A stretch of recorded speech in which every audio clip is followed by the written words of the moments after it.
Alright, so today I'm going to be giving you my step 1 on how to juggle rings.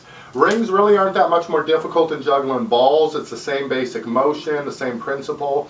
Now when we get to clubs, you'll see that takes an entirely new motion where you have to get that 360-degree spin on the clubs and juggle at the same time.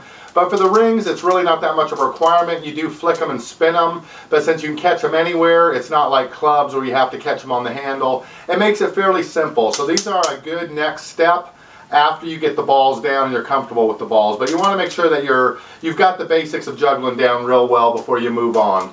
Now the first most important thing is that you get a good set. I've got these Circus de Sol professional juggling rings here. They're about $20. I'll put a link underneath if you guys want to get them yourselves. And then the way you want to start with these, I would recommend, unlike with the balls, I didn't recommend starting with 2 balls. I would recommend it with the rings.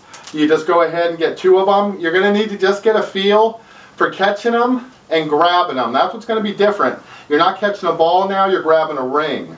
So your grip is different and the flip is different.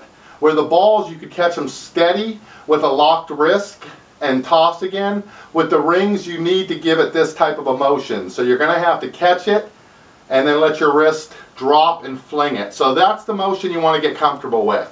So go ahead and just practice that quite a bit. You're probably going to want to work on that for at least, 15-20 minutes. Just getting your controlled toss and that feel in your wrist. Once you feel good with that, then you can go ahead and start trying to do the toss and catch.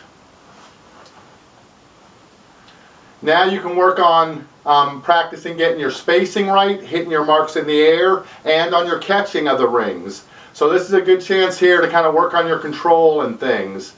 Once you've got 2 of them down well, and you can already juggle 3 balls, then it's probably not going to take you very long before you can go ahead and add that 3rd ring. Alright, there's really nothing to it.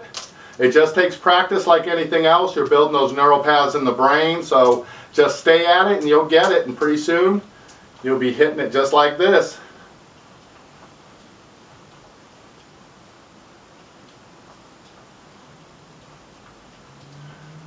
Alright, I'll catch you guys on the next one. Don't forget to subscribe.